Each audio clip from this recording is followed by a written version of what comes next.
So we have about a 3-hour drive ahead of us. We're going to Abu Dhabi and into this small island. All kinds of animals and safaris, so it's gonna be probably an exciting trip.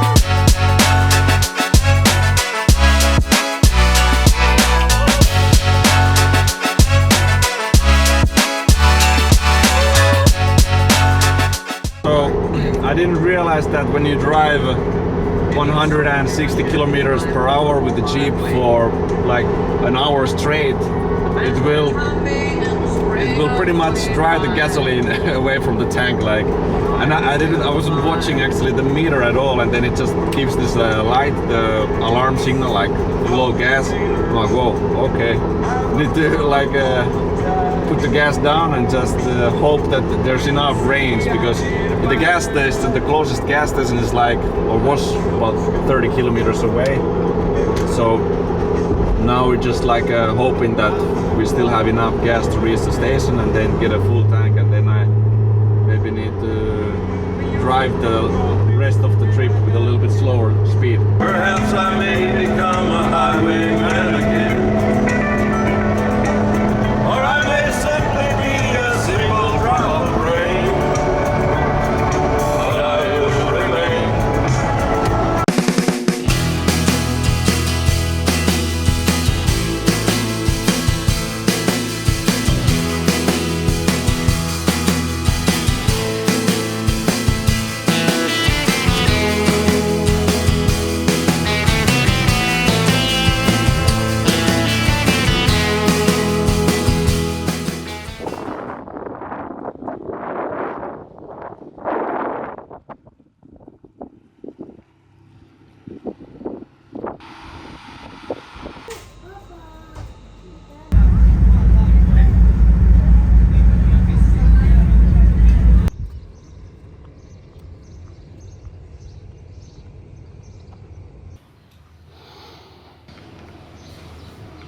So we made it to the resort.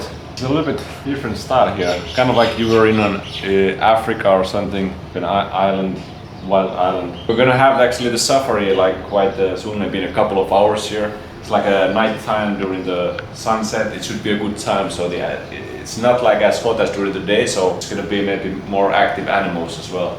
Eero's diet. Cookies and sandwiches. And camel cookies. No, camel milk. Only cheetah inside the fence area. So other also like free roaming outside. And they are also free roaming? Yeah, like most of them. Okay. And they have like wild cat, like several cats. They are also living inside the fence area. So other all they are like free roaming outside. But how do they eat here, the cheetah? We're feeding them. Oh, you feed? Okay, yeah. Well, it makes sense. Yeah. It's kind of like a huge zoo, like an open zoo. Yeah.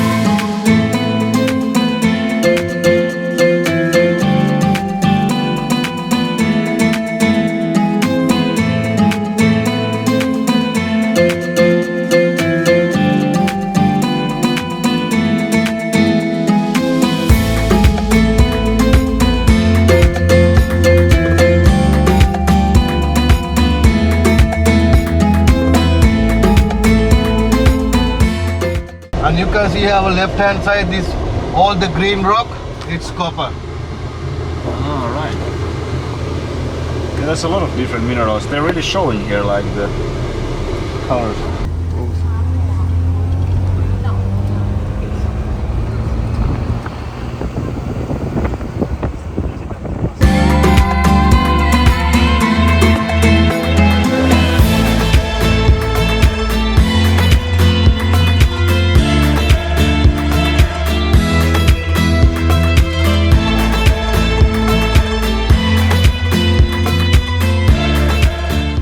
tomorrow morning breakfast you can find same honey No way. in the hotel. Their night vision is not very good. That's why, and they are scared something bigger than them. And even some of countries they calling like mombies. In the morning after feeding section, they will come all here, the grassland, to eat the grass. Almost. So we are having breakfast now, and what people don't know that this is paratha bread from India, and I think this is one of the best breads in the world. It's like this. It's very good. You should try. It's different from the naan, but it's paratha, so it's very good. Some waffles and local honeycomb. Also some date syrup and compote.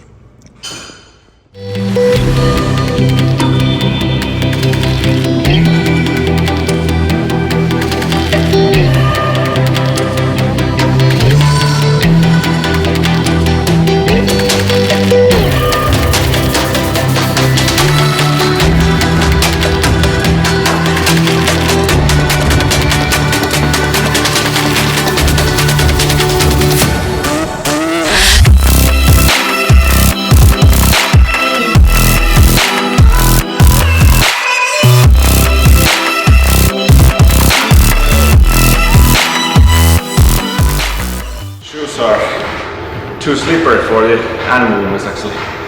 Just constantly like sliding from under you. Can be a good additional challenge, but at least for the lizards, I feel it better not slipping. No need for additional difficulty.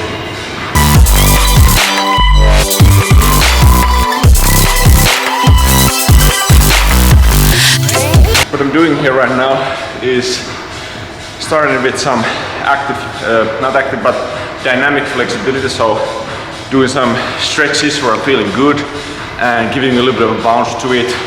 Just like also waking up the fascias and getting the muscles pliable, not with passive stretching, just holding still, but more or less a little bit of movement bouncing there, giving this elasticity to the tissue. Continuing to movement stuff, you know, you can use it as a warm-up.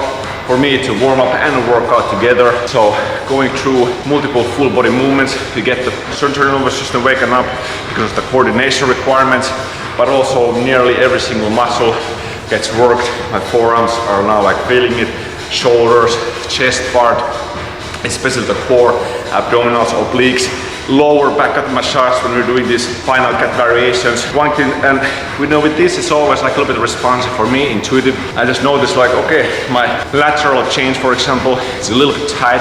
I know this when doing this lizard, one arm push-up lizard. So I'm gonna do a bit of a different variation also for the lizard, or I'm gonna focus on stretching this part. So that's also how I go with training. If I notice something, you know, that my body requires even during the workout, you can always switch it up. But this movement training is so good because it really can be very intuitive, and there's so many different movements that tell a lot about your body. Every single movement teaches you about your body and how you can actually train it in a better manner or move it so that you will kind of further open it up. So here, stretching.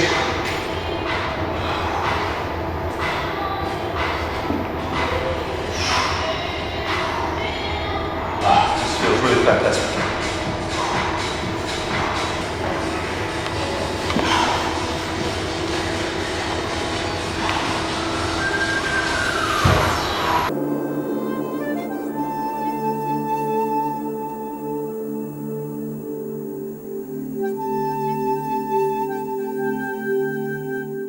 Next I'm gonna do some old school bodybuilding, old school rib expansion and old school breathing exercises. I'm gonna start with the pullover. Like this is the stuff that I've been working quite a bit lately, but something I've worked with, you know, for many years.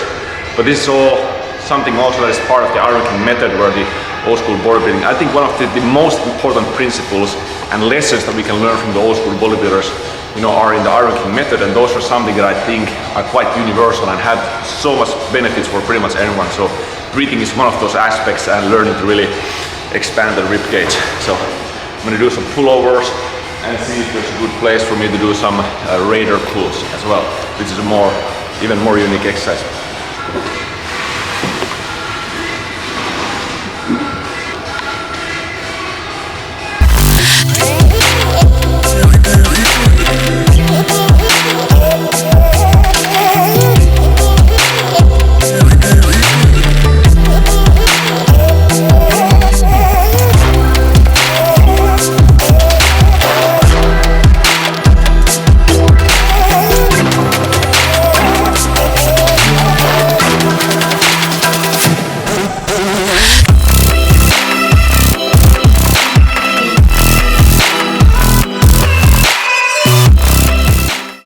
interesting thing about the old school guys were, you know, it was very, they were all about developing as much as they were about developing that external muscle or muscle mass, you know, just like beefy muscles on their frame.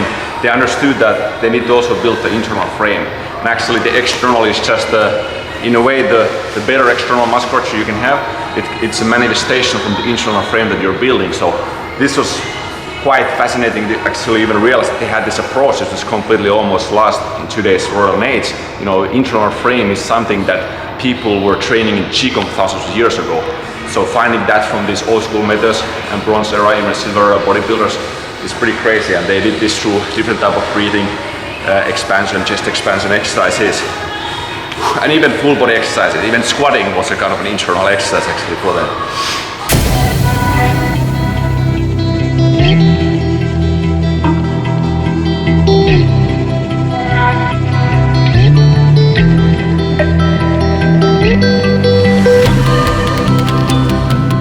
So what I usually do during travel is that I usually do only one set when I go to the gym. I take a timer, like I have a timer in my watch, I just press it on, then I do like one set of like 10 minutes or 15 minutes, and that's it. And I go through my whole body. So for example, now I do time on, and I just do like different exercises, for example squats, until I feel. Then I may switch to deadlift. Then I do rows, usually much longer, like maybe like 30 seconds each. So I just do big, like light weight.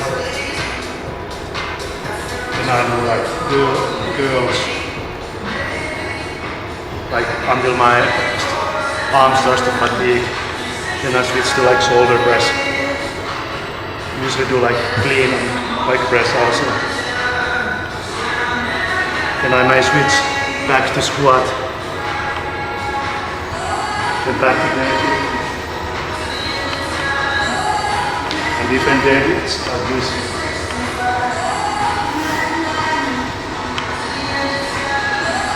Like this. And usually I do each exercise for 30 seconds or 1 minute. And I finish when it's like 10 minutes or 15 minutes. So no rest, just one set, 10 minutes. When one body part starts to fatigue, I switch to like another exercise. So I get rest during the exercise part because it's high intensity. It's good for cardio also. And I go through my whole body. Like the purpose is not even to improve strength or any specifically, just work the whole body, give the whole body stimulus, and yeah, like that, get like a very good workout. Yeah, and even I think it's like there's some similarities to the warrior twin exercise, because it's just like you do your exercise, you go through it, you don't waste time. Yeah, like this is warrior twin exercise style of training. Precisely, yeah, and I can attest to this. Like I love doing, if you're short on time, just like pick an exercise and do those, and don't make rest. Like you don't need to rest between every set, right? And like 10 minutes, 15 minutes, and that's your workout. Yeah. And that's.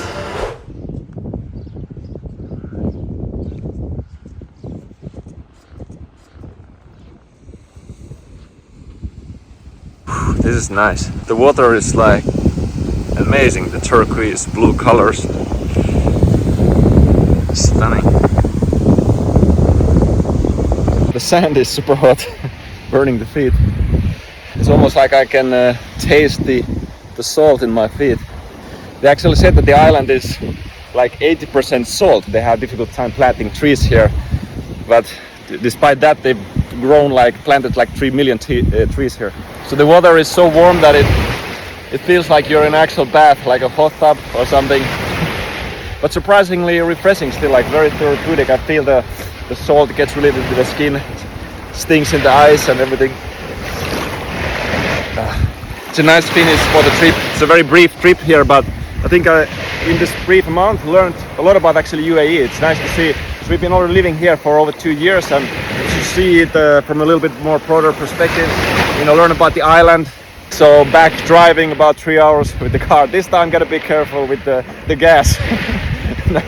Not drive the full speed like 160 kilometers all the way. All right, take care guys.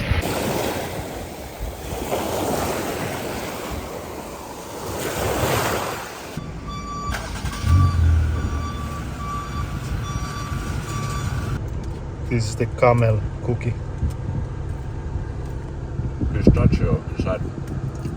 Alright, so we got back from the island. We had the raft, and right now we're at the gas station having a bit of a snack before we continue the trip, because we have, you know, about 3 hours to get to Dubai. And this was actually surprisingly, I'd say, informative trip. It was really cool to learn about this island, because the thing, you know, we went there and I was like, yeah, we're gonna do the safari, see some animals, but it was a ton of stuff that we learned about this island and how they actually have made it self-sustaining island. So they have their own, you know, the water comes there through this underground pipe, like under the sea, not underground, but under the sea. So they have their own water there. They are growing their own plants in there, like fruits. They had like melons and I think mangoes and these, what was the papayas, yeah. Well, they have like this, the airport is there also. You can like fly there. They used to have, I think, what was the seaplane? I don't know what it was called, but you know, when you drive to the sea, and also I think probably helicopter access and whatever, and there's villas there. You know, you saw from the videos, it's filled with vegetation, and every single tree in that place is planted. And there's, he said, like over 3.5 million trees have been planted there, and none of them is actually there like originally. They made this kind of a, it's like a little bit of a paradise for these animals there. That's how I felt when I was watching the grass field there, this kind of grass plain, and there was the gazelles and the deers and some antelopes and whatever, rabbits, and there's some rodents. It really looked like a paradise for these animals that they had built there. But also the interesting thing was just how big of an impact really the ruling families have, the royal families here have on everything. Like, I mean, the island is owned by them. They also, I heard, they spent there during the pandemic time. They spent there like 6 months. No one could get in or get out from the island, so they were safe there. You know, when you have this kind of system, that you need to have, if you have this kind of rulers, that they need to be really good rulers. And at least it seems here they have a great vision on what they're building and what they're developing, because this truly, even, you know, putting those plants to the island, is kind of like symbolic of what actually this whole place has been. This whole place was just the desert. Nothing was here in Dubai. I mean, maybe Abu Dhabi, Sharjah, there was some, you know, old like a building, and of course like cities, but still like most of this thing in Dubai is all built on a desert. And same way this island here, there was nothing, or the trees, everything, it was created, this kind of paradise oasis. It's like a man-made here, and it's kind of cool to see that this is something is possible to make. So do you have some thoughts you want to say, Samuli? Yeah, I'm here also. Yeah, the island, it also self-sustaining in terms of energy as well, because they had like this wind energy and sun energy and everything else. So, and they were also building like a fish farm, so they even get fish. And we also saw these chickens over there. So yeah, chicken farms. Yeah, so they have really the greenhouses with like bananas and papayas, and then also they get the energy from like sustainable ways, and also they have the chickens and stuff like this. So it's actually like very interesting project, because it's completely self-sustaining. The wind turbines there, they produce energy, like, I may get the numbers wrong, but maybe like at least 4 times more than they actually need. So they're really like producing a ton of energy there, and so everything, like the water, electricity, food, it's quite cool to have it like that way. And it's a big island also, like not like super big, but still really big. Like you could see, like there's actual mountains there in the middle. So that's it. All right, take care, guys.